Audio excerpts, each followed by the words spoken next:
Bang David, Kristen ya? Iya, Kristen. Oh, mau syahadat sekarang? Mau diskusi dia. Ada Diskusi. Ada yang mau ditanggapi Bang atau seperti apa? Silakan Pak David. Enggak sih, saya nggak mau diskusi sih sebetulnya. Mau tanya aja.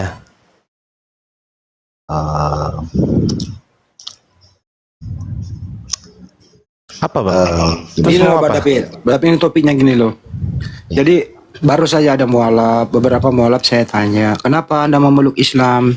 Jawabannya adalah karena akal saya sudah berfungsi, sudah bisa membedakan mana manusia, mana Tuhan. Kalau Bang David sendiri udah bisa bedain nggak mana manusia, mana Tuhan? Silakan Bang David.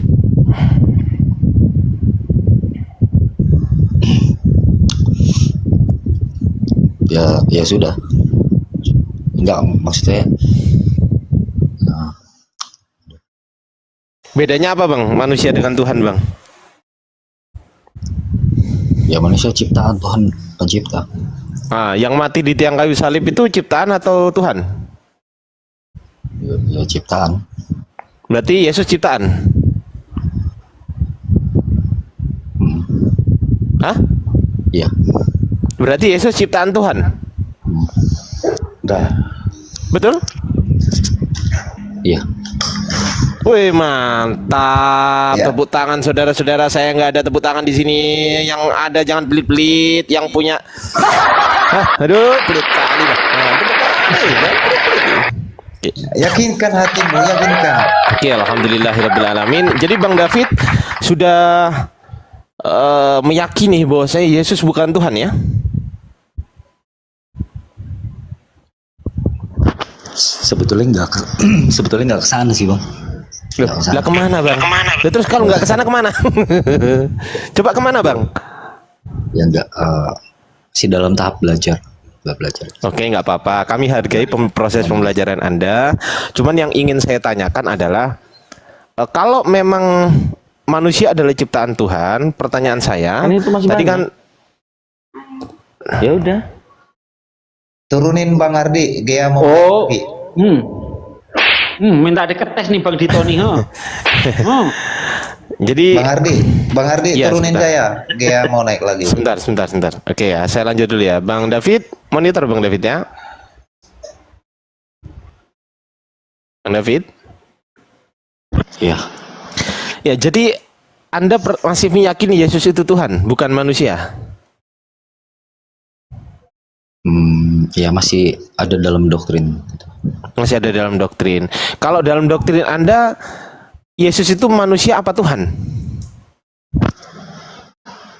Tuhan dan manusia. Oke, Tuhan dan manusia. Apanya yang Tuhan, apanya yang manusia dalam diri Yesus? Coba terangkan kepada kami. Ya kalau Tuhan itu kan wujudnya roh, bukan Oke, fisik. berarti yang rohnya Yesus itu Tuhan, gitu? Ya bisa dikatakan gitu. Oke, rohnya Yesus Tuhan. Jasmaninya Yesus, dagingnya Yesus bukan Tuhan berarti, betul? Ya. Nah, berarti dagingnya Yesus ini ciptaan? Betul. Oke. Berarti yang mati di tiang kayu salib ini bukan Tuhan? Bukan Tuhan. Untuk apa yang bukan Tuhan ini mati di kayu salib? Menebus dosa. Berarti dosa Anda ditebus oleh bukan Tuhan Yesus, betul? Betul? Iya. Ayo ya, akui manusia. jujur. Ayo akui jujur. Jujurlah. Berarti dosa Anda ditebus oleh bukan Tuhan Yesus, betul? Bukan Tuhan Yesus. Iya betul. Manusia bukan Tuhan kan? Betul. Betul kan? Berarti dosa Anda dan dosa teman-teman Kristen ditebus oleh bukan Tuhan Yesus, betul? Betul. Oke, berarti doktrin gereja yang mengatakan dosa kita ditebus oleh Tuhan Yesus itu semuanya hoax, betul? Iya betul. Berarti Tuhan tidak mati untuk menebus dosa, sepakat? Tuhan tidak mati. untuk menebus dosa. Betul. Betul kan? Betul. Karena yang mati bukan Tuhan. Betul. Betul? Betul. Betul. Oke, sekarang pikiran Anda sudah mulai terbuka sekarang. Sudah mulai terbuka ya. Berarti Yesus yang mati di tiang kayu salib bukan Tuhan Yesus. Lalu siapa? Manusia Yesus. Manusia Yesus. Ya, Berarti bisa ya yang bukan Tuhan ini menembus dosa, bisa ya ternyata ya. Yang bukan Tuhan ini loh. Yang bukan Tuhan ini mati di kayu salib untuk menebus dosa, ternyata bisa ya. Yang menebus dosa ternyata bukan Tuhan, bisa ya. Ayo coba berpikir Bang. Sekarang kita treatment sudah cukup. Treatment sudah, saya yang mengajak Bang David berpikir.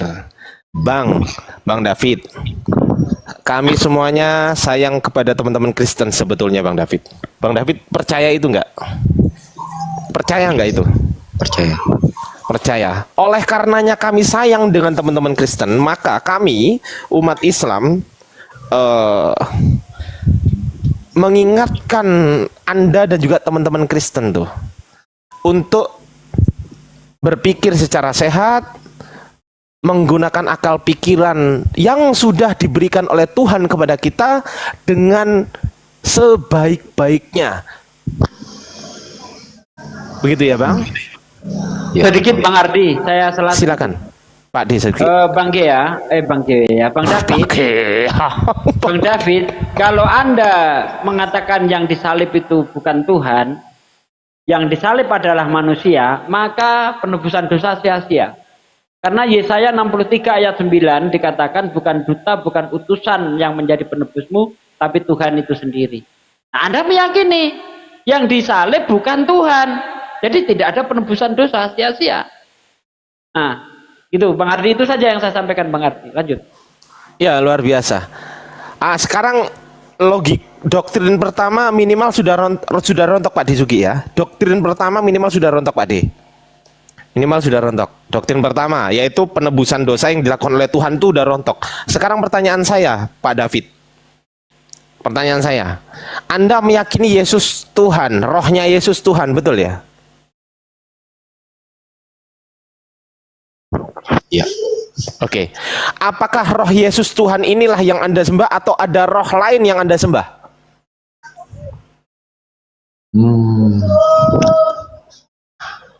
Roh Yesus yang saya sembah. Kalau Bapak Tuhan atau bukan Bapak? Bapak Tuhan, Roh Kudus. Bapak Tuhan. Yesus Tuhan.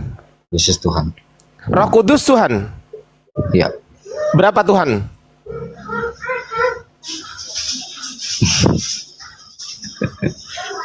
Kegeliti akalnya Bang Ardi, kegeliti akalnya. Saya ulangi lagi, saya sayang sekali lagi Bang David. Kami umat Islam sama sekali tidak membenci Bang David. Kenapa? Karena kami tidak punya alasan untuk membenci Bang David. Sepakat Pak Disugi ya?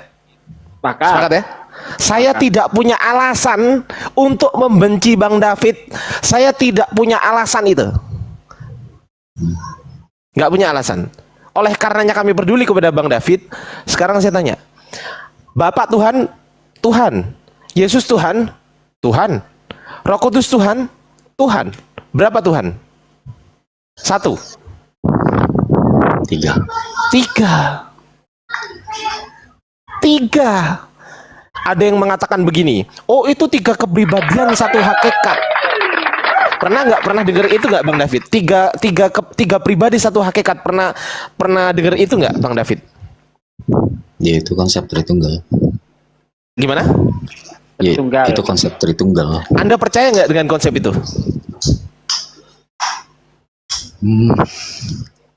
Ya percaya. Kalau percaya, pertanyaan saya, Anda mengatakan 3 pribadi kan tadi, betul ya? Betul kan? Betul. 3 pribadi kan? Betul. Pertanyaan saya, apakah ketiga pribadi ini, ketiga-tiganya ini adalah Tuhan atau ketiga-tiganya ini bukan Tuhan? Ketiga-tiganya Tuhan. 3 berarti Tuhannya. Ayolah berpikir Bang David. Ayolah gunakan akal sehat. Ayolah Bang David. Jangan biarkan doktrin menggerogoti akal sehat Anda yang sehat sebenarnya. Sedikit Sehat Bang loh Anda Ardi, ini. sedikit Bang Ardi. Bang David manusia, Bang Ardi manusia, saya manusia. Ada berapa hakikat? Ada berapa manusia? Enggak, Ada 3 hakikat manusia. Dulu. Hakikat dulu. Ada berapa Satu. hakikat? Satu hakikat. Satu. Satu hakikat. Ada berapa manusia? 3. 3 manusia. Yesus Tuhan, Roh Kudus Tuhan, Bapak Tuhan. Satu hakikat. Ada berapa Tuhan? 3. 3 Tuhan. Kalau manusia banyak, itu masuk akal Bang David. Saya manusia, Bang David manusia, Pak Disugi manusia, Bang Hadi manusia, masuk akal. Tapi kalau sampai ada 3 Tuhan, coba saya ingin tanya kepada akal sehat Bang David ya. Tolong akal sehat Bang David dimunculkan. Masuk akal nggak ada 3 Tuhan? Ya jadinya politis. Politisme.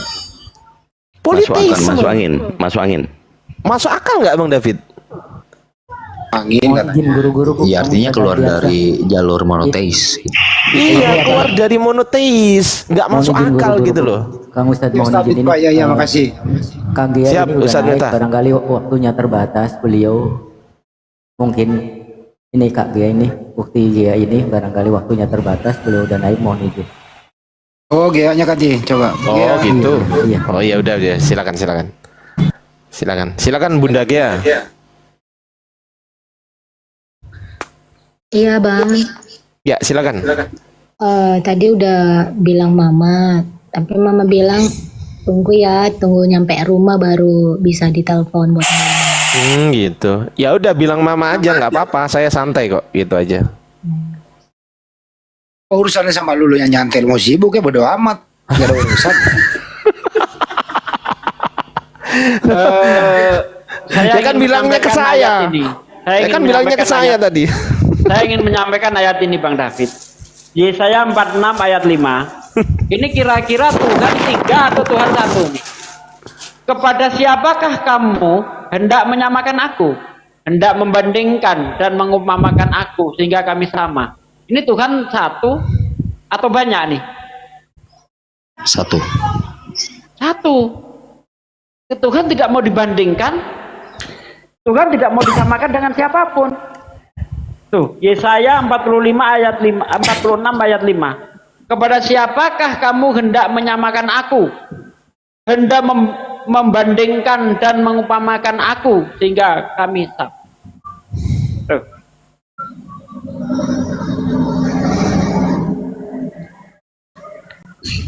Ya, silakan Bang David.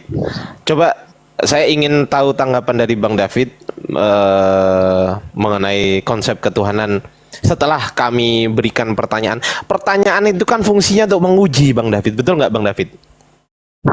Iya betul. Ya itu, pertanyaan itu fungsinya untuk menguji. Lah setelah kita uji, ternyata Bang David, akal Bang David sendiri menolak gitu loh konsep itu gitu. Gimana menurut tanggapannya Bang David? Masuk akal nggak konsep Trinitas atau Tritunggal itu? Silakan. Ya artinya Tritunggal bagaimanapun dijelaskan tetap harus merujuk pada 3 Tuhan, nggak bisa pada 1 Tuhan, ya kan? Betul. Buktinya dari pertanyaan yang simpel seperti itu harus dijawab 3 Tuhan, nggak boleh 1 Tuhan. Ya memang kenyataannya gitu. Kan nggak mungkin misal begini, saya manusia, Bang David manusia, Pak Desugi Kristologi manusia. Ada berapa manusia? 1, kan nggak masuk akal. Iya, betul. Ya kan? Harus dijawab 3 memang. Harus 1 3 lagi. manusia. Harus 3 lagi, Bang manusia Ardi. begitu loh. Ya silakan. Satu lagi yang akan membuat Trinitas gulung tikar. Kisah para Rasul 19 ayat 2. Buka Bang David. Kisah para Rasul 19 ayat 2. Di situ Paulus bertanya kepada para murid, sudahkah kamu menerima Roh Kudus ketika kamu menjadi percaya? Para murid menjawab, belum. Bahkan kami tidak pernah dengar ada Roh Kudus. Aneh enggak nih? Tuhan Trinitas, salah satu unsurnya adalah Roh Kudus. Tapi orang yang sudah percaya tidak pernah dengar ada Roh Kudus. Hancur tidak Trinitas kalau begini caranya? Contoh nih Mbak Gea, baru saja masuk Islam nih. Mbak Gea, kamu sudah masuk Islam. Sudahkah kamu kenal Allah? Mbak Gea jawab, belum. Bahkan kami nggak pernah dengar ada Allah. Lucu nggak kira-kira? Ya betul. Artinya itu pengetahuan dasar yang seharusnya dimiliki orang percaya gitu. Iya benar. Ya, Betul. katanya Tuhan Trinitas. Tapi ketika ditanya oleh Paulus, sudahkah kamu menerima Roh Kudus? Ketika kamu menjadi percaya, mereka menjawab belum. Bahkan kami tidak pernah dengar ada Roh Kudus. Loh, aneh banget ini ayat ini. Artinya mungkin para rasul sendiri nggak mengajarkan tentang Trinitas atau Tidak, Yesus. Kalau itu murid Yohanes, berarti Yohanes nggak pernah mengajarkan Trinitas. Kalau itu murid Yesus, berarti Yesus tidak pernah mengajarkan Trinitas. betul. Mantap. Iya, mantap. Lanjut, Tapi Bang gini, Ardi. tapi gini Saya Bang nambahin David. Dikit-dikit aja Bang Ardi. Siap Ustadz Suki, siap Pak De. Tapi gini Bang David, masih monitor ya Bang David ya? Iya. Saya pernah bertanya kepada seorang debater Kristen yang sangat jadi pujaan hatinya para apologet Kristen, namanya tuh Kiamat tuh. Kiamat itu semua orang di sini tahu lah Kiamat itu siapa, ya termasuk Pak Disugi dan semuanya. Dia sangat-sangat ahli memelintir ayat-ayat Al-Quran dan lain sebagainya. Tapi, ya kan, begitu saya tanya soal konsep ketuhanan, apa yang dia katakan? Saya tanya begini, Tuhanmu ada berapa? Satu. Siapa nama yang satu itu? Yesus. Apakah Tuhanmu yang satu itu mati di tiang kayu salib? Iya. Adakah Tuhan yang lain selain yang satu itu? Nggak ada. Berarti Tuhan mati? Iya. Masuk akal nggak Tuhan mati? Ya. Tuhan mati. Nggak masuk akal karena itu melanggar sifat kekalnya Tuhan. Nah itulah. Saya kasih contoh lagi. Teman-teman Kristen biasanya mengatakan, Tuhan kami bisa menjadi manusia. Bang David pernah nggak dengar itu? Ya, inkarnasi. Oke, menjadi manusia, betul ya? Betul. Sekarang saya tanya, manusia itu Tuhan atau bukan Tuhan? Manusia bukan Tuhan. Berarti Tuhan menjadi bukan Tuhan? Si? Iya. Si? Bisa. Tuhan menjadi bukan Tuhan bisa Bang. Bisa nggak? Masuk akal nggak Tuhan menjadi bukan Tuhan? Masuk akal nggak? Nggak bisa. Nggak boleh. Nggak mungkin. Kalau dia memaksakan Tuhan menjadi bukan Tuhan, pertanyaan saya, ketika Tuhan menjadi bukan Tuhan, sebutannya Tuhan atau bukan Tuhan? Ya bukan Tuhan harusnya. Bukan Tuhan. Ketika dia disebut bukan Tuhan, maka siapa yang jadi Tuhan? Nggak ada. Ini pertanyaan logika sederhana sebenarnya. Ini dasar, bahkan anak-anak SMP pun tahu gitu loh Bang David. Tetapi apa? Tetapi doktrin yang begitu kental sehingga membuat teman-teman Kristen dan juga teman-teman Anda itu menjadi seseorang yang tidak menggunakan akal logikanya untuk berpikir. Ketika teman-teman Kristen Anda mengatakan begini, oh konsep ketuhanan Kristen nggak bisa dipahami oleh akal manusia. Berarti kesimpulannya Tuhan Anda telah gagal menciptakan manusia lengkap dengan akal pikirannya. Kenapa? Karena akal pikiran yang diciptakan oleh Tuhan ternyata tidak mampu memahami bagaimana Tuhan itu sendiri. Berarti Tuhan Anda gagal menciptakan Anda sebagai manusia. Coba dipikir. Ya betul. Ya, Mana ada Tuhan gagal? Di mana ada Tuhan gagal? Kayaknya Gea mau ngomong ya kayaknya. artinya ya Ya, silakan. Silakan. Kak Gea mau ngomong? Iya bang, mau ngomong sebentar sama Bang David. Silakan. Bang David, saya kan juga dulu Katolik ya. Yang mau saya sampaikan ke abang gini loh. Bukan dulu Kak Gea, baru aja. Iya ya. Maksud saya gini, sebelum kita mengkulik-kulik lebih dalam tentang kekristenan, kayaknya ini kan Alkitab itu kan sudah beberapa kali diperbaharui ya Bang ya. Nah, yang abang pelajari sekarang ini, itu artinya yang abang pelajari sekarang ini kan udah bukan yang original lagi dong. Nah, siapa yang bisa menjamin isi Alkitab yang abang pelajari sekarang ini itu isinya udah betul? Karena kalau sudah direvisi berkali-kali, sudah diperbaharui berkali-kali, itu artinya di dalam itu sedikit banyaknya pasti ada perubahan dong. Nah, kenapa saya tertarik sama Islam? Karena di Islam itu Al-Qur'annya tidak pernah berubah dari dulu sampai sekarang. Tidak ada tuh yang diperbaharui isinya. Dan kayak misalnya Al-Quran itu kan kita mau ke negara manapun tetap sama. Beda dengan Alkitab. Kita pergi ke Jerman, Alkitabnya jadi berbahasa Jerman. Kita pergi ke Belanda, Alkitabnya jadi berbahasa Belanda. Kita pergi ke Indo, Alkitabnya berubah jadi bahasa Indo. Itu kan sedangkan bahasa Inggris saja kalau kita terjemahkan ke bahasa Indonesia bisa rancu loh artinya. Bisa berantakan loh artinya. Apalagi ini sudah berkali-kali diperbarui isinya. Yang jadi pertanyaan saya Bang, abang yakin isi Alkitab yang abang pelajari itu? Abang yakin itu original isinya? Itu kalau misalnya sudah diperbaharui berkali-kali, otomatis isinya di dalam pasti sudah banyak yang berubah ya. Itulah yang membawa kesesatan sebenarnya. Mas. Oh, baru mualaf udah cerdas, subhanallah. Lanjut. Gimana Bang? Alona agu agigiu. Agigiu. Bang Ardi. Bang Ardi. Udah. Jadi Ngutang anaknya kok. Di mute. Jadi buat Bang David, sebelum kayak berdebat terlalu panjang soal kekristenan dan Islam ini, mending abang pastikan dulu Alkitab yang abang pelajari itu isinya original. Karena itu sudah berkali-kali direvisi loh isinya Bang. Siapa yang bisa menjamin itu asli? Siapa yang bisa menjamin setiap kalimatnya itu masih sama dengan Alkitab yang pertama kali dibuat? Aku yakin Bang, itu isinya sudah banyak berubah di dalam. Dan itulah yang membuat kita jadi tersesat. Allahu Akbar.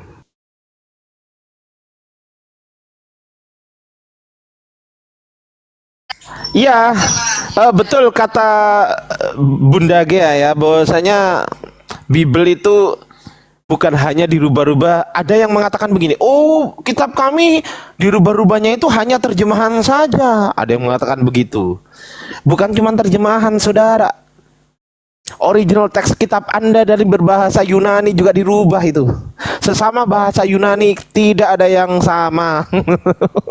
Iya Bang, bahasa Inggris aja ya Bang. Kalau kita translate ke bahasa Indonesia, itu bisa rancu artinya. Jangan ke bahasa Inggris, ke original teksnya aja yang ditulis pada abad keempat. Saya bisa tunjukkan kok. Saya bisa tunjukkan. Saya punya data abad keempat, abad ketiga, tahun 200 Masehi. Saya punya datanya. Kita bandingkan dengan yang sekarang. Nggak sama. Nah itu dia. Saya bisa buktikan, saya bisa pertanggungjawabkan mulut saya ini ya. Misal saya dilaporkan, terus disuruh pembuktian di pengadilan, saya buktikan dengan data, gitu loh. Ingat, yang boleh direvisi itu hanya skripsi, ya. Jangan sampai kitab suci direvisi, nggak boleh itu, gitu ya. Kalau di Islam, terjemahan Al-Quran itu bukan Al-Quran, bukan. Yang Al-Quran itu yang berbahasa Arab. Nah, yang berbahasa Arab ini perkataannya tidak pernah berubah secara lafzi maupun maknawi. Jadi Quran itu mutawatir. Waduh, terlalu dalam ya. Pokoknya begitulah, nggak pernah berubah. Nah, intinya gitu. Itu ya.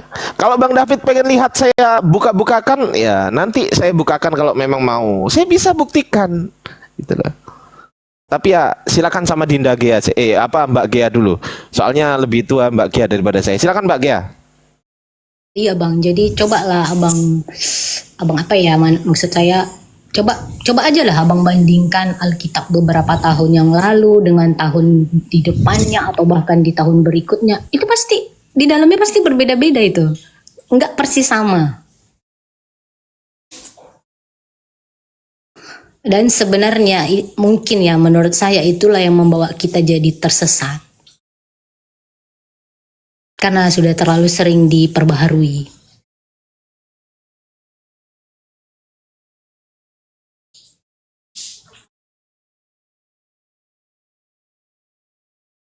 Belum lagi ayat-ayat yang mengalami tambal sulam. Nah, iya itu dia karena faktor sudah diperbaharui berkali-kali. Contoh gini, Kak Gea ya. Markus 16. Itu kalau kita lihat versi LAI itu sampai ayat 20. Tapi kalau kita lihat di Codex Sinaiticus ataupun Vatikanus itu hanya sampai ayat 8. Dan ada terjemahan lain juga ya yang seperti itu, hanya sampai di ayat 8 saja. Tidak sampai ke ayat 20. Padahal ayat 2 dari ayat 8 sampai ayat 20 itu menurut saya menjadi dasar kekristenan untuk penginjilan. Karena nanti kalau kita lihat di ayat 15 misalnya kan, maka beritakanlah Injil ke segala makhluk. Nah, ternyata perintah ini perintah palsu. Karena memang Yesus nggak pernah mengatakan itu. Bang Ardi bisa menunjukkan nanti. Kalau saya dibilang bohong. Bisa dong. 16. Itu hanya sampai ayat 8 paragraf pertama. Ya.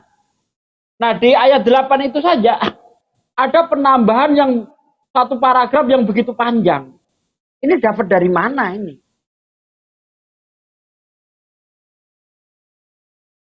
Banyak sekali, mungkin ratusan ya, ayat-ayat yang tadinya nggak ada jadi ada itu banyak banget. Bukan hanya 1-2 ayat. Begitu. Betul. Tapi kita tunggu responnya dari Bang David dulu nih, Pak Disugi. Silakan Bang David. Responnya gimana nih Bang David? Yang katanya kitab suci ternyata seperti itu. Kalau mau pembuktian nanti kita buktikan. Silakan Bang David dibuka open minded juga ya, open cam juga. Open mic. Silakan Bang David. Iya, yang pertama saya tanggapi tentang konsep Tritunggal itu yang seharusnya dipahami oleh manusia, yaitu harusnya memang begitu sih. Soalnya kan ketika Tuhan sendiri mewahyukan tentang dirinya, artinya Tuhan yang maha cerdas itu seharusnya dengan berbagai cara membuat manusia itu memahami, gitu. Bukan tidak memahami gitu. Itu betul sekali. Oh, mantap. Sama apa masalah kitab suci yang direvisi, ya memang betul yang jadi kitab suci kami itu memang yang terjemahan. Kami tidak punya teks original yang ditempelkan dalam terjemahan. Yang kami punya cuma terjemahan, dan itulah kitab suci kami. Dan itu bukan rahasia umum sih, artinya memang betul itu memang ada revisi dari kitab yang terjemahan. Masuk akal nggak firman Tuhan dirubah-rubah, direvisi? Yang revisi manusia, masuk akal nggak? Ya seharusnya nggak boleh. Kenyataannya? Ya kenyataannya direvisi. Nah itu. Sebenarnya mudah loh Bang David untuk apa? Sebenarnya kalau teman-teman Kristen mau jujur itu mudah sekali loh. Seperti Mbak Gia ini mudah sekali kalau mau jujur, gitu kan? Ada 3 pribadi, 1 hakikat, gitu kan? 3 pribadi ini ketiga-tiganya Tuhan atau ketiga-tiganya bukan Tuhan? Ketiga-tiganya Tuhan dong. Berarti Tuhannya 3.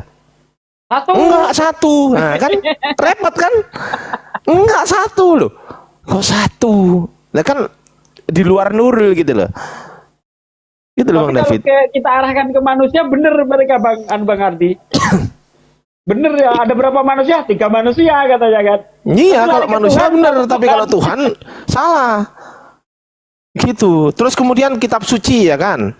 Harusnya normalnya manusia hidup di dunia ini, kitab suci itu adalah pedoman hidup dalam beragama. Betul ya, Bang David? Kitab suci itu, definisi kitab suci itu adalah wahyu Tuhan yang dibukukan. Jadi isinya adalah wahyu Tuhan. Barakallahu fikum.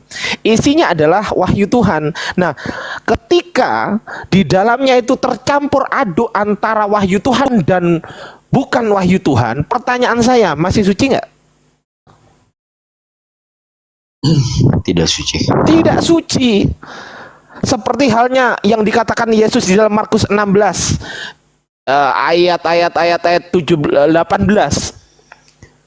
Tanda-tanda ini menyertai orang-orang yang percaya kepada Yesus.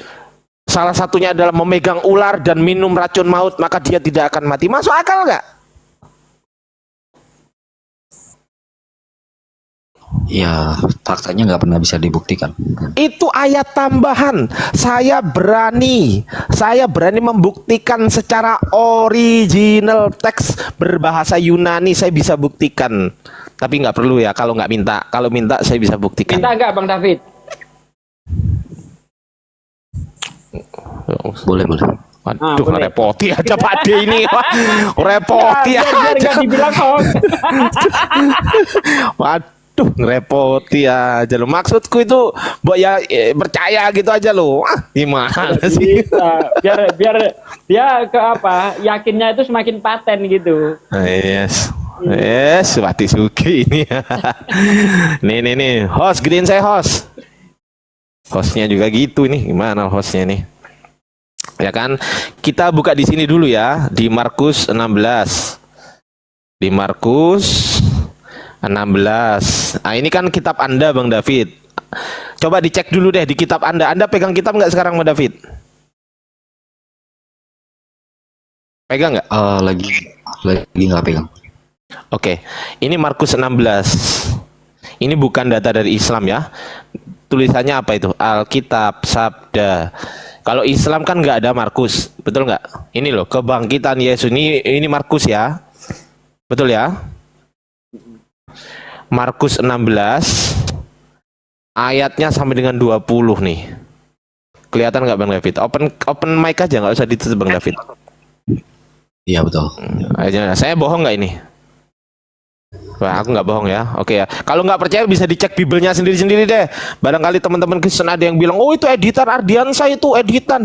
Ya udah, daripada bilang editan, dicek ke Bibelnya sendiri-sendiri ya, gitu ya. Nah sekarang kita buka. Referensinya apa Bang? Alkitab Sabda. Ini referensinya. Alkitab.sabda.org. Nih. Okay. Alkitab.sabda.org. Oke. Tapi di semua Alkitab juga sama aja, Bang. Isinya gini. Markus 16 ya sampai 20. Rata-rata ya, tapi ada yang enggak juga sih. Ada yang cuma 8 juga. Yang udah sadar itu. Oke ya. Ini ya. Kita buka sekarang di Codex Sinaiticus, Bang. Ini namanya codexsinaiticus.org. Apa itu Codex Sinaiticus? Kita klik di sini, Bang. Apa itu Codex Sinaiticus? Barangkali Nah, ini, Bang.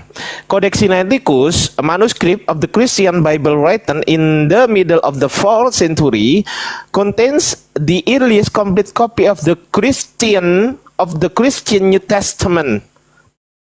Christian ya, Bang? Ya.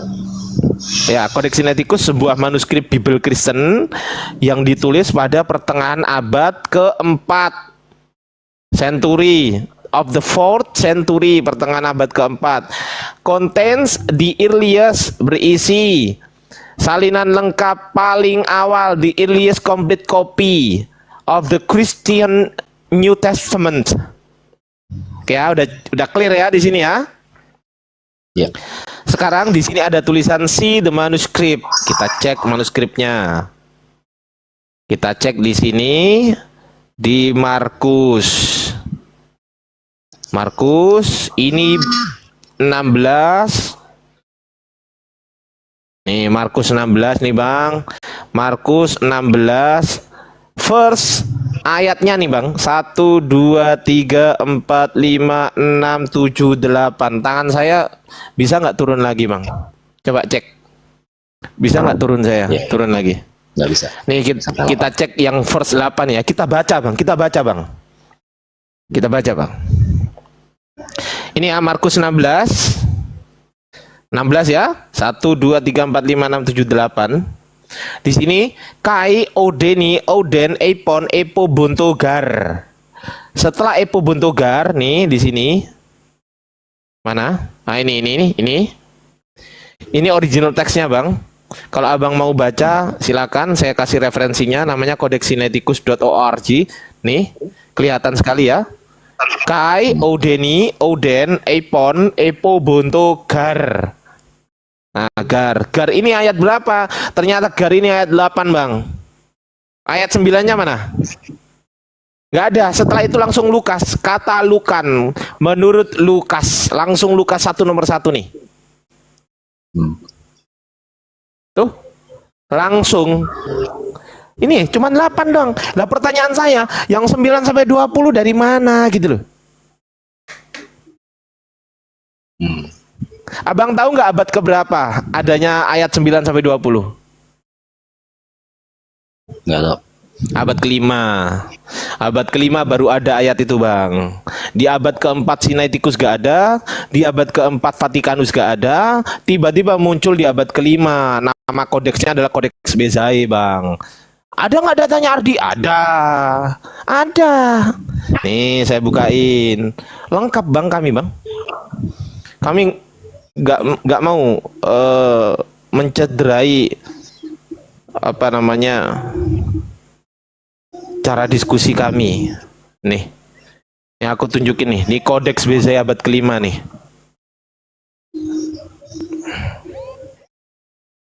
Nih, koneksi Anda tidak pribadi. Waduh, kenapa ini ya? Oh, ini mungkin salah pakai ini aku. Tunggu. Aku pakai anu dulu aja lah. Tunggu ah. Aku pakai jaringanku sendiri.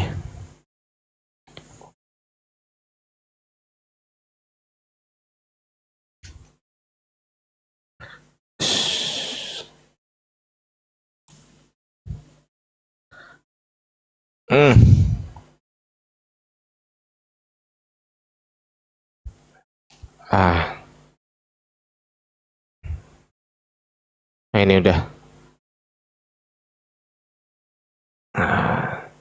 Set. Jangkrik.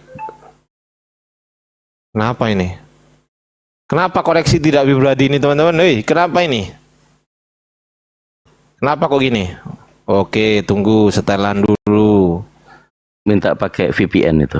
Iya. Tunggu bentar. Aku tak ke privasi dan ke keamanan. Oh, ini DNS ya. Aku pakai yang lain aja lah DNS-nya. Pakai ini. Ini pasti aman ini.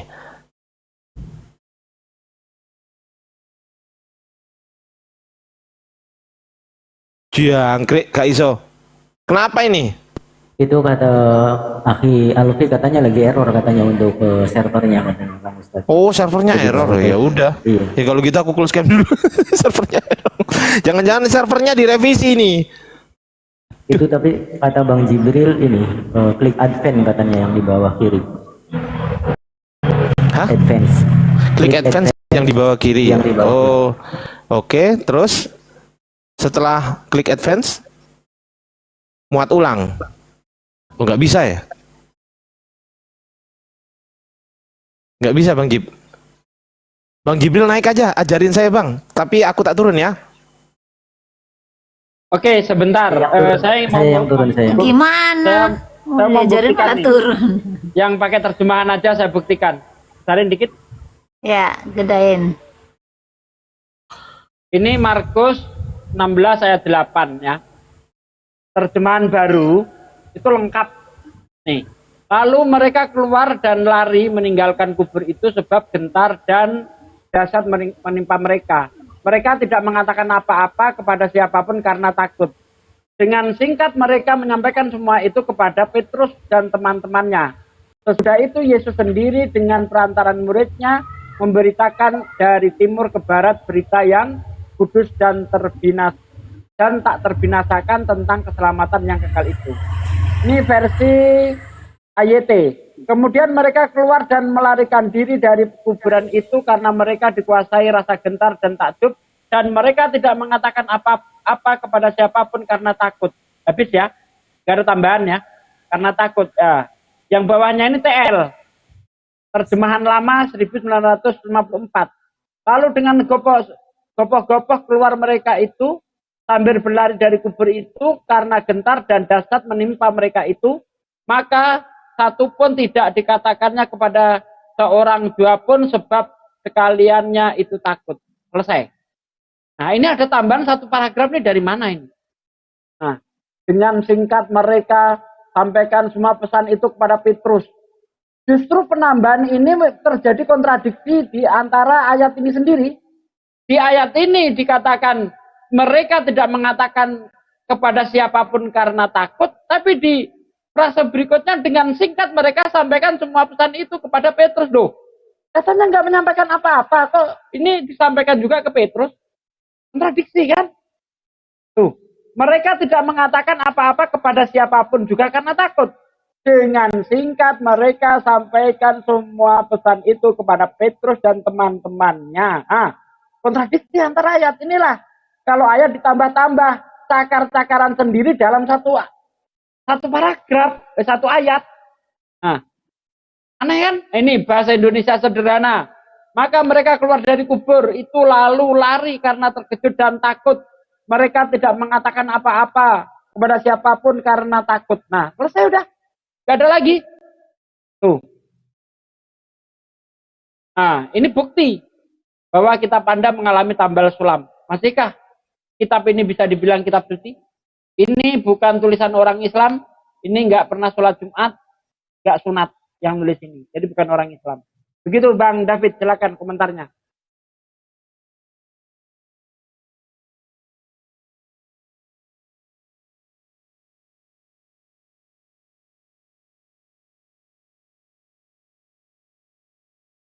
Mana nih? Kok gak ada komentar? Ya, komentar. Ya kalau dari tunjukin data seperti itu gimana lagi saya bisa bantahnya? Saya juga bingung. Mantap. Nggak usah membantah Bang, tugasnya Bang David bukan membantah, tapi berpikir bagaimana kemudian langkah yang harus Bang David ambil. Dan di dalam Islam tidak ada paksaan Bang, nggak ada orang yang masuk Islam dipaksa, nggak bisa gitu lah.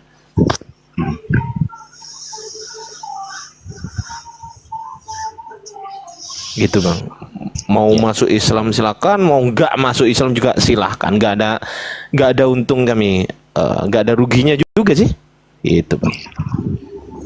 Assalamualaikum. Waalaikumsalam. Kenapa? Mau ngapain? Mau nantang?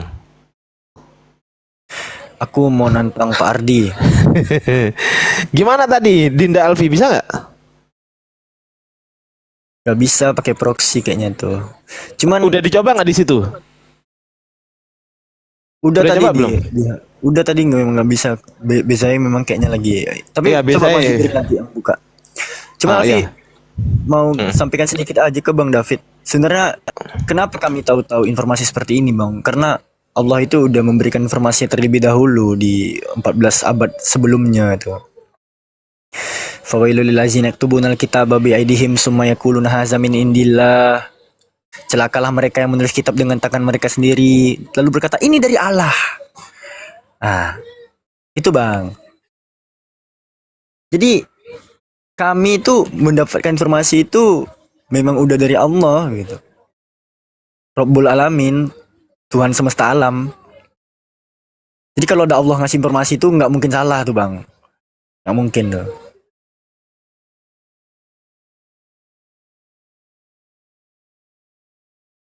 Iya, yang nggak bisa cuman Bezai doang nih, Dek. Yang lain bisa kok. Ubur-ubur ikan lele. Paulus itu nggak ngizinin le. Kok Paulus? Kenapa jadi Paulus? Tuh ada Bang Jib, Bang Jibril tuh. Bang Jib. bisa nggak? Assalamualaikum warahmatullahi wabarakatuh. Waalaikumsalam Waalaikumsalam warahmatullahi wabarakatuh. Warahmatullahi wabarakatuh. Yang Coba, dibuka Bang dari mana Jibril. sih Bang? Dari City SMN, Ban. Bukan. cudl.lib.cam.ac.uk. Cambridge, saya nggak ada itu. Cambridge. Dari Cambridge. Aku baca bahasa Inggrisnya. University of Cambridge. Udah lah, nggak usah bahasa Inggris lah, pusing gua dengernya. Nah, nih. saya ini diajari Bang Jibril gitu. Gimana sih? Bener nggak Bang Jib? Kan ngajarin gitu kan? Betul. Ini saya bisa. Iya. Loh, Tapi bisa dari mana? Yang ini kan, yang Coba gedein. Coba jurus memperbesar diri bisa nggak? saya bukan moderator di mari. Kok malah dikecilin lagi ini? Gimana host gedein host? Oh, udah. Nah, gimana Bang Jib? Coba. Yang ini kan? Iya, coba klik. Coba. Dia nanti ada warning. Nah tuh. Mana? Nah tuh. Ya sama aja. Iya servernya lagi. Tapi di sini bisa kan, Bang? Kan di sini ada BZI juga. Oh iya, kalau di situ bisa, betul. Kalau di situ bisa, betul. Tapi kalau yang di tadi kan nggak bisa. Itu loh yang maksud gua. Dari sini aja Bang, tunjukin ini. Ya Abang Jibril aja kan udah buka tuh sekalian. Ya, saya nggak bisa bacanya. Saya Umi. Oh, anak Umi yang kemarin. Sini saya bacain. Tampilin saya bacain. Markus 16 kan diketik aja Bang Jib. Di atas ketik aja kan ada kan set di atas kan Bang Jib. Di sebelah kiri tuh. Sebelah kiri tuh. Sebelah kiri, nah itu kan ada mark gitu kan. Ada nggak Markus? Ada nggak? Nah, Setelah Markus apa Bang Jib? Bang Jib setelah Markus apa? Lukas kan? Lukas. Ya. Lukas, yang dibuka Lukas, terus kemudian halaman sebelum Lukas. Hafiz. Yes, that's right. Satu halaman lagi itu masih bahasa apa itu? Itu masih bahasa Yunani bukan?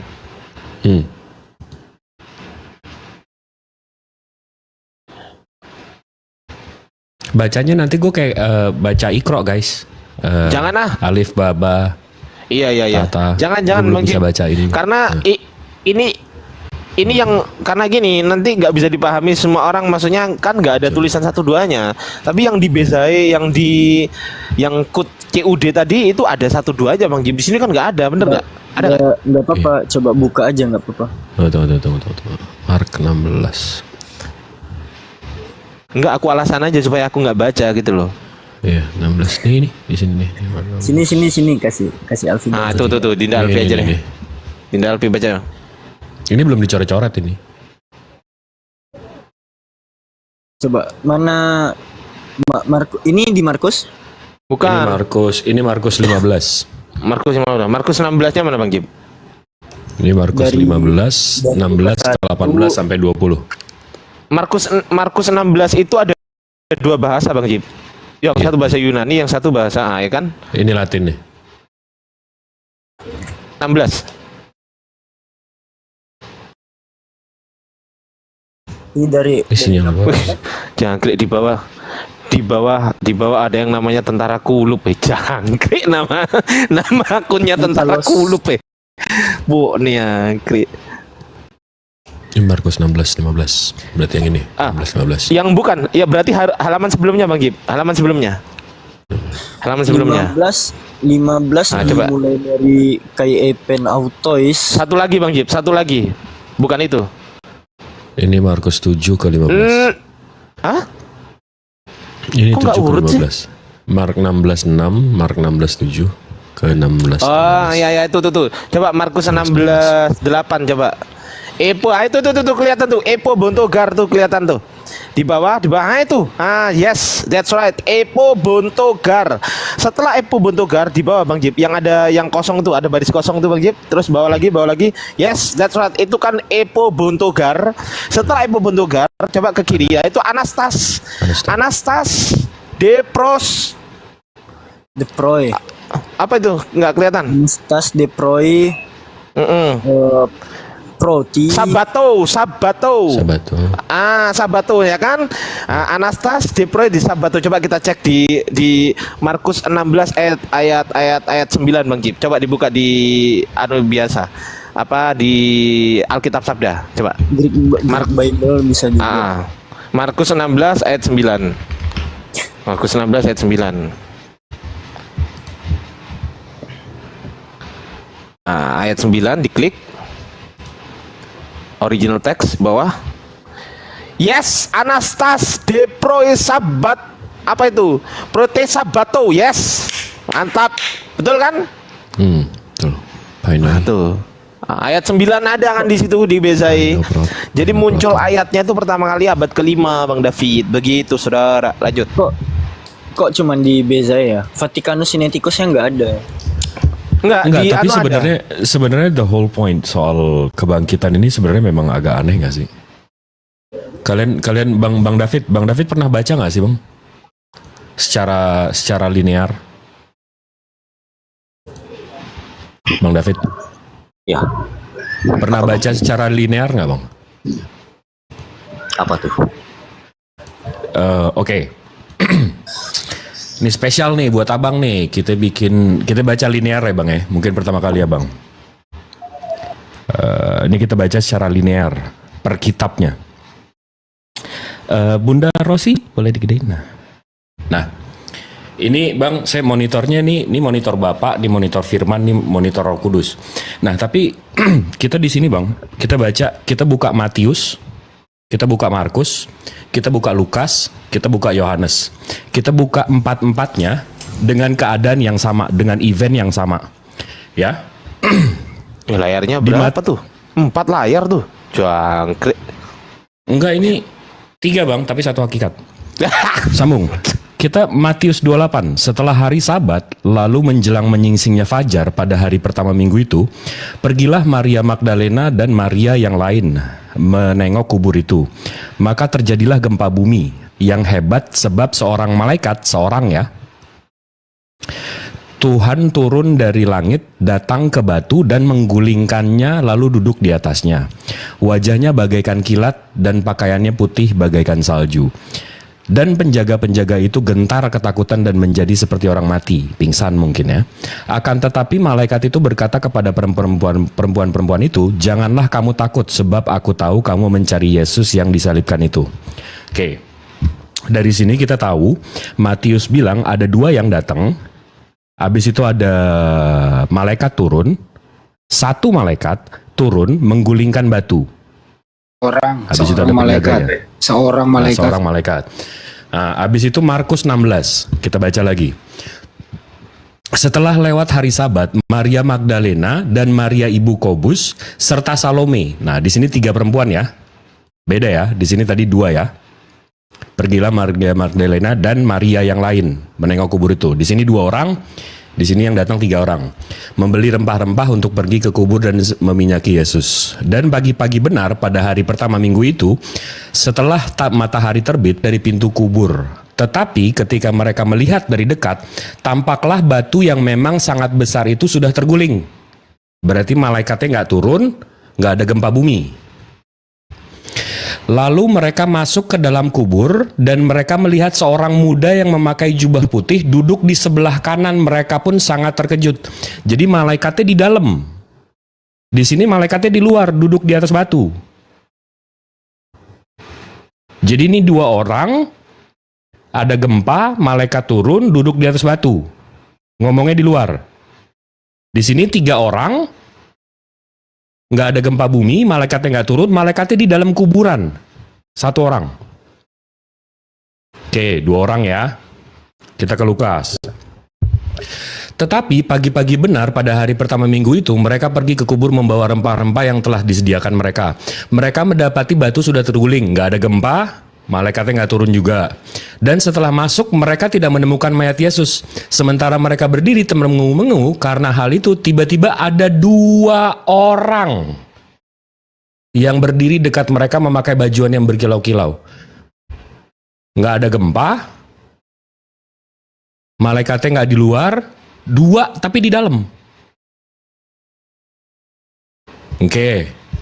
tampung dulu aja. Kita lagi BAP nih atu-atu ya kan. Kita ke Yohanes. Pada hari pertama minggu itu, pagi-pagi benar ketika hari masih gelap, pergilah Maria Magdalena ke kubur itu dan dia melihat bahwa batu telah diambil dari kubur. Ia berlari-lari mendapatkan Simon lah. Ia berlari-lari mendapatkan Simon Petrus. Dia nggak masuk.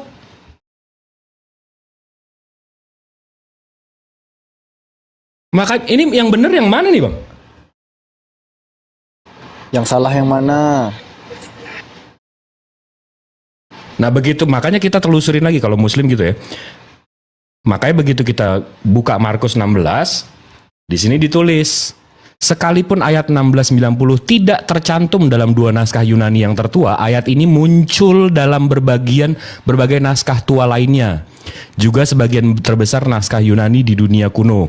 Dengan demikian banyak sarjana berkesimpulan bahwa bagaimanapun apapun yang disokong bagian besar naskah kuno kemungkinan besar adalah bagian dari naskah asli penulisan kitab.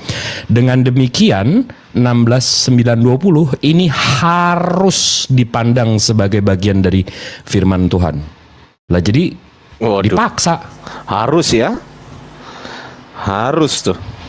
Harus Tapi dipandang tetap tuh. ceritanya jadi beda-beda. Yang ini ketemu satu di luar, yang ini ketemu satu di dalam, yang ini ketemu dua di luar di dalam, yang ini kabur nyari temen. Ini kalau ketangkap KPK 4-4-nya kena nih Bang. Nggak ada yang. Jadi itu gini Bang Jibril, gini loh. Jadi itu sebetulnya itu ceritanya sama, hanya saja dinarasikan oleh yang berbeda gitu loh. Ini sama aja sebenarnya. Enggak dong Bang, kalau ini kan nggak ada yang nulis ini kan nggak di situ. Abang pakai bantah lagi mani aja lah. Ngapain coba- sih? coba Mani gini. aja. Coba kita dengar tanggapan Bang David gimana Bang? Yang salah yang mana Bang? Ya kontradiksi sih. Pasrah kali jawaban dia. Mantap. Kalau Bang David ini belajar loh teman-teman. Jadi kita harus hargai beliau gitu kan. Semoga Bang David mendapatkan hidayah dari Allah SWT.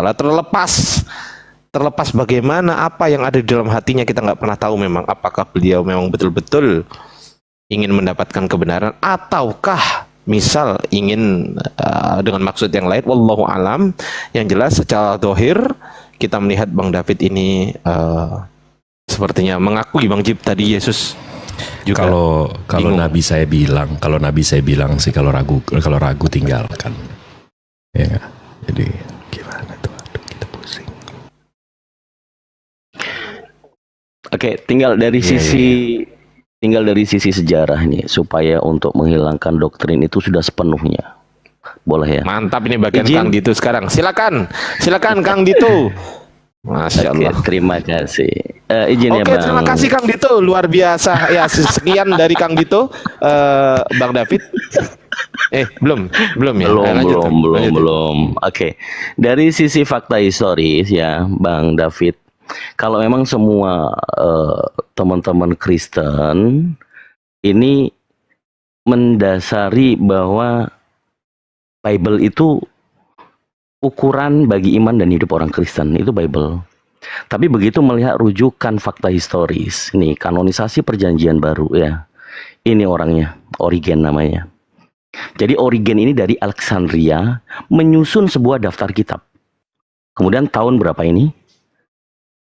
303 ini Eusebius dari Kaisarea yang membuat daftar kitab. Ini merujuk dari transmisi tadi di Kodeks Vatikanus, Kodeks Sinaiticus, kemudian Kodeks Bizai, adanya perbedaan dari runtutan fakta histori sejarah. Ini dimuat dalam kurikulum ya di STT, kalaupun misalnya untuk memahami kekristenan awal-awal itu seperti apa. Jadi Bible itu di kanon.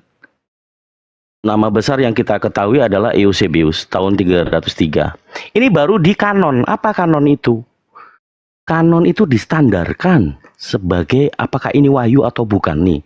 Seperti yang disebutkan penentuan mengenai kitab-kitab mana yang layak dan bisa dimasukkan ke dalam kanon perjanjian baru. It's mean ya, artinya bahwa kitab yang saat ini dipegang oleh saudara-saudara Kristen itu dari hasil pengumpulan manusia-manusia pada zaman itu. Tahun 303 yang nama besarnya Eusebius. Kemudian Bang, terkait iman doktrin yang sangat menempel. Abang tadi membahas tentang Tertullianus, konsep teologi Tritunggal atau Trinitas. Abang pernah tahu nggak orangnya seperti apa? Nih. Ini orangnya nih, Tertullianus ya. Tertullianus itu namanya adalah Quantus Septimius Florent Tertullianus. Sudah pasti dia adalah orang keturunan Yunani. Nah, ini faham doktrin itu apa di sini? Ia dibesarkan dalam keluarga kebudayaan kafir pagan. Orang pagan membuat konsep ketuhanan 3 dalam 1. Dan dia lahirnya Bang 155 sampai 230. Bayangkan. Dia mati atau meninggal tahun 230. Menurut Abang, fakta historis, Kaisar Konstantin yang melegalkan Kristen itu tahun berapa? Kita lihat di sini. Konstantin, nih foto kaisarnya ini. Di sini kita bisa melihat bahwa fakta historis yang melegalkan, yang sepenuhnya melegalisir agama Kristen di seluruh kekaisaran. Ini tahun berapa? Dia tahun berapa ini? 325 pada saat Konsili Nisea. Bersamaan dengan Syahadat Nisea. Apa itu Syahadat Nisea? Konsep Tertullianus gugur di Konsili Nisea. Apa isinya? Anda pasti tahu dan pernah dengar. Jadi poinnya Bang, fakta historis ini mendegradasi asumsi teologi yang banyak menghantui denom-denominasi yang sampai sekian ribu denom saat ini. Ini semuanya hancur karena fakta historis. Jadi saran saya seperti Bang Jibril, Aki Ardiansyah dan yang lain, kalau sudah nggak sependapat atau sesuai fakta histori, ya mau nggak mau tinggalkan, cari agama baru. Selamat datang di kebenaran. Lanjut. Silakan, mungkin ditanggapin. Karena Jakarta udah masuk waktu maghrib, Bang David. Masih monitor nggak Bang Davidnya? Iya. Bang, kalau Alfi Bang ya, menemukan guru matematika yang mengajarkan 1 tambah 1 sama dengan 3 misalnya. Itu layak nggak gurunya kita tinggalkan tuh Bang? Enggak. Iya. Dia udah melakukan pengajaran yang salah gitu kan. Dan kalaupun misalnya ada buku rujukan guru tersebut yang mengatakan 1 tambah 1 sama dengan 3, bukunya pun layak nggak kita jadikan sebagai sumber informasi Bang? Nggak layak dong. Nah, sesuatu yang udah salah dan gamblang di depan mata sudah selayaknya untuk tidak kita pegang lagi dan sudah sepantasnya untuk kita tinggalkan. Wallahu a'lam bishawab. Silakan yang lain. Pak Desugi barangkali masuk. Ganti-gantian Ustaz. Pak De. Oh, Pak De malah. Pak Desugi. Oh, maghrib. Oh, ya siapa aja dah. Alfi di sini udah masuk maghrib. Pak Ardiansyah, Pak dosen, silakan. Atau Bang Zuma, kalau udah monitor. Bang Bang David tahu kan yang Kang Dito jelasin tadi soal Tertullian? Iya. Abang udah cari tahu juga soal Tertullian-nya? Ya sedikit sih, nggak dalam, nggak terlalu banyak. Oke. Coba saya tunjukin aja deh Bang. Abang bisa, jangan percaya saya, Abang cari tahu aja langsung sendiri. Jadi kalau kita buka Bang, Learn Religion, ini biografi of Tertullian, Father Latin of Theology. Abang kalau Google Tertullian ini fotonya sama tadi ya yang Kang Dito tunjukin. Tertullian ini Bapak Tritunggal. Abang Google aja. Nama asli dia benar Quintus Septimus Florens Tertullianus. Dia lahir di 145, 160 dan meninggal di 220. Berarti umurnya sekitar 70-an nih, 60 ke 70. Dan dia masuk Kristen tahun 200. Sebelum itu dia ikutin Gentiles ini kafir. Dari bapaknya Roman Centurion. Dia memang akhirnya dia dari Kartago, nih Carthage, Tunisia sekarang namanya Kartago. Nah, berarti dia masuk Kristen tahun 200, berarti umur dia 40 ke 50 ya. Sebelum dia masuk ke Kristen, Bang, ini Tuhannya, Bang. Ini dari Atlas Obscura, The Capitoline Triad. Ini second century. Jadi Tuhan orang Romawi abad kedua, abad ke-1 ke-2. Ini. Nah, konsep ketuhanan mereka itu raja segala raja, itu Jupiter. Habis itu firmannya Juno, dan Minerva. Minerva, the goddess of wisdom. Ini saya highlight ya. Minerva, the goddess of wisdom. Nah, begitu kita lihat konsep Trinitas yang dia bawa ke kekristenan. Trinitas, Tuhan itu consisting dari Tuhan itu sendiri, firman-Nya, and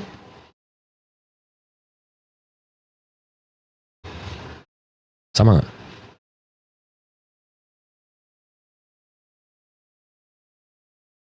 Kenapa si Tertullian ini pindah agama dan bawa konsep Tuhannya sebelumnya?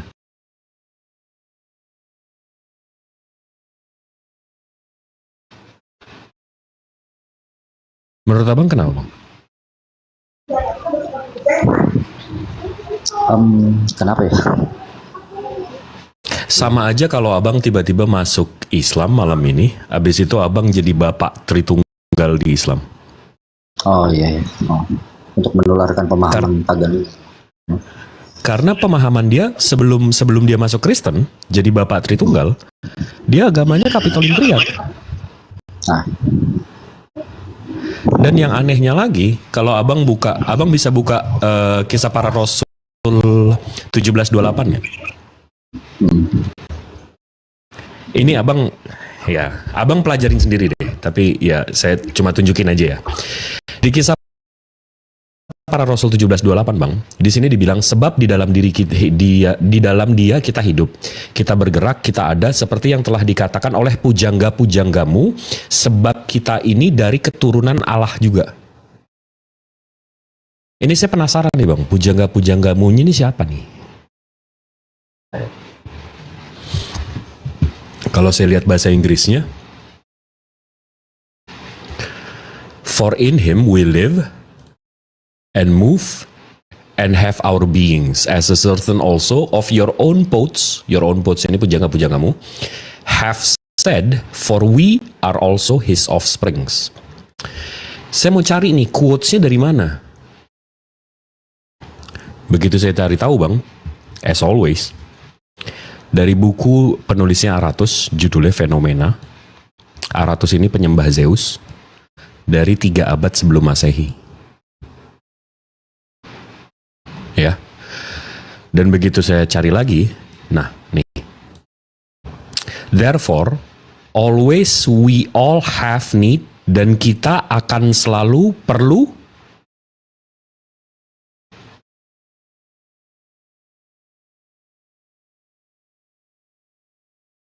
Zeus, paman.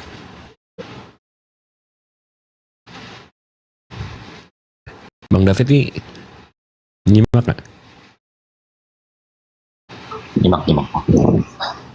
Ini kalimatnya persis loh, Bang. Always we need Zeus, for we are also his offsprings. Tapi di sini diganti Zeus. Jadi sebenarnya di sini kita ada seperti yang telah dikatakan juga oleh pujangga-pujanggamu, sebab kita ini dari keturunan Zeus juga. Zeus, paman. Dan kalau abang nggak percaya, ini nggak percaya ini mungkin situs sesat dan segala macam ya. Kita langsung ke Bible HP, Bang.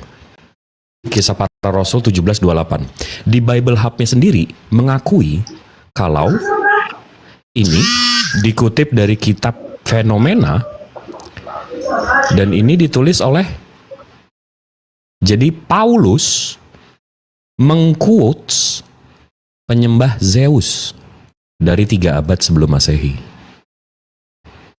Nih, from Zeus we begin, never let us leave. His name and love with him, with Zeus are filled. Jadi sampai ayat-ayatnya aja mengutip kaum. Jadi di mana gitu? Di mana ajaran nabi-nabi Ibrahimnya, Nabi Musa, nabi-nabi sebelum itu ajarannya mana? Bukannya mestinya malah ngutip-ngutip ke sana ya? Kenapa ngutip-ngutip?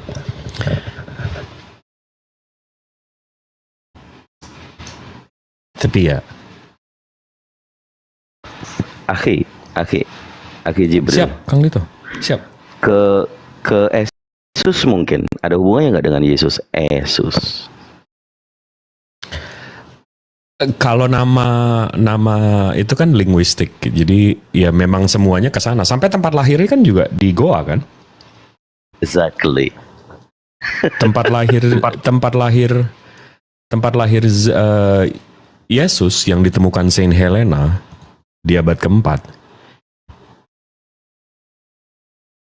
Itu kan di Goa. Kalau nggak percaya nanti dibilang fitnah lagi ya kan? Bukan, Yesus definitely Church of God yang dari Celtic, agama Celtic.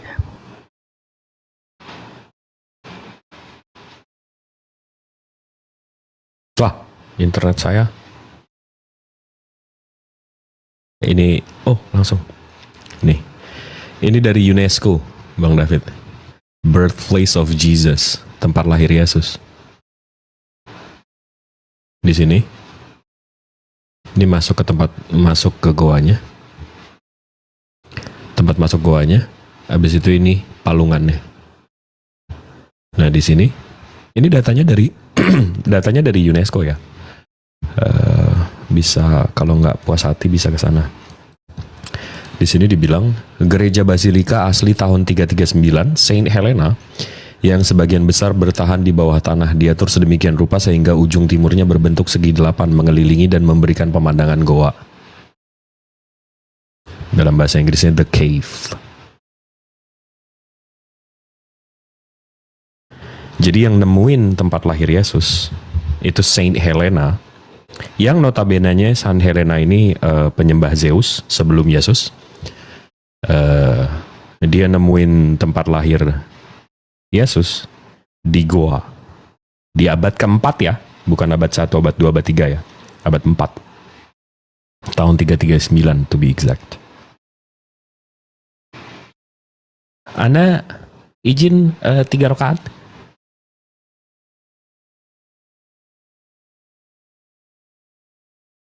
Tafadhol. Ya, Bang David ada komentar? Ya, terlalu banyak data yang bikin saya ini sih, tapi ya itulah, saya juga bingung jadi. Oke, hal yang simple ya, izinkan saya keluarin data. Kenapa sih di Indonesia itu kita semuanya tahu sejarahnya ya, bahwa di kalender yang kita punya sebelum tahun 2000-an ke bawah itu ada kalender mengatakan kenaikan Isa Al-Masih, bukan Yesus. Tapi di era sekarang itu 2021 kemarin ya, Presiden mengukuhkan bahwa Isa Al-Masih diganti menjadi Yesus. Itu suatu fakta kebenaran. Tapi Bang, yang menjadi pertanyaan yang harus Abang ketahui dan saudara-saudara Kristen harus ketahui, bagaimana di Indonesia ini masuk nama Yesus, yang di Eropa mereka menyebutnya Jesus, bukan Yesus ya. Jadi kalau saya boleh, bukan berasumsi liar, ini ada data ya tentang Yesus yang saya maksud. Saya ambil datanya dari Britannica, Bang. Saya open cam kan dulu. Ini agak sedikit critical ya. Yesus ini, saya nggak merujukan kepada Yesus ya. Kita pahami dulu. Ini juga ada bahasa Tuan and Master, atau Tuhan kemudian menjadi Tuan menjadi Tuhan ya, itu ya. Ini dewa Celtic yang kuat, salah satu dari 3 yang disebutkan oleh penyair Romawi. Ini yang membantai pembunuhan Yesus ya. Itu tentara Romawi pada abad ke-1 Masehi. Dua lainnya adalah Taranis, dewa petir, dan Theatetes, dewa rakyat. Nah, menurut komentator selanjutnya, korban-korban Yesus dikorbankan dengan cara ditikam dan digantung di pohon. Nah, Bang ya, ini similar ya. Kemudian saya ambilkan dari sini fakta. Ini ada hubungannya. Jadi Yesus adalah the Church of God atau dewa ketiga. Saya terjemahkan saja. Karena ini data yang harus kita kulik ya. Mohon maaf bukan ada tendensi mau penyerangan, tapi faktanya memang harusnya seperti itu. Jadi kenapa sih di Indonesia itu muncul nama Yesus? Jangan-jangan Yesus ini gitu loh. Ini ya dewa ketiga. Kemudian disebut juga dewa penebang kayu. Nah, ini juga ditemukan nama siapa? Lukas ya. Ini arkeolognya penemuannya. Yang jadi sedikit mungkin fakta membuat saya itu konyol ya. Ini tiba-tiba ada nama Yesus gimana ini? Tapi padahal di original tadi di bahasa Inggris sebelum kita terjemahkan dia Yesus, Aisus. Kalau kita Indonesiakan, Yesus. It's mean Yesus yang masuk dalam terjemahan bahasa Indonesia adalah Yesus. Yesus siapa? Dewa ketiga. Bisa disebut juga woodcutter god atau siapa? Dewa penebang kayu. Ini data, Bang. Data itu meskipun manusia membuat kita rujukan menjadi suatu sumber sekunder ya. Premiernya adalah kitab yang Anda sebut sebagai kitab suci, tapi tadi sudah saya tampilkan fakta historis tentang kanonika. Itu perstandatan yang bukan dari Tuhan yang kemudian diberikan kepada utusannya, tetapi oleh bapak-bapak gereja di tahun 303 Masehi, yaitu Eusebius, dan kita tidak tahu silsilahnya. Kemudian Anda pahami bahwa itu adalah kitab suci. Dengan cara apa? Pemungutan suara. Ini standar, itu bukan. Munculnya apokrifa bukan berarti apokrifa bukan kitab. Kan begitu jadinya. Jadi ini sedikit untuk pencerahan Bang David. Kalau ngopi nanti kepental, kita nggak ada nih buat ngedukasi teman-teman di bawah. Saya rasa itu ini sangat kritik soalnya. Dan banyak teman-teman Kristen yang akhirnya tantrum, kemudian debater yang awalnya akademis menjadi frontalis tanpa data. Itu dulu ya, dewa mebel. Bukan seperti itu teman-teman. Oke, di sini azan, saya izin mute, di tempat saya Isya. Lanjut.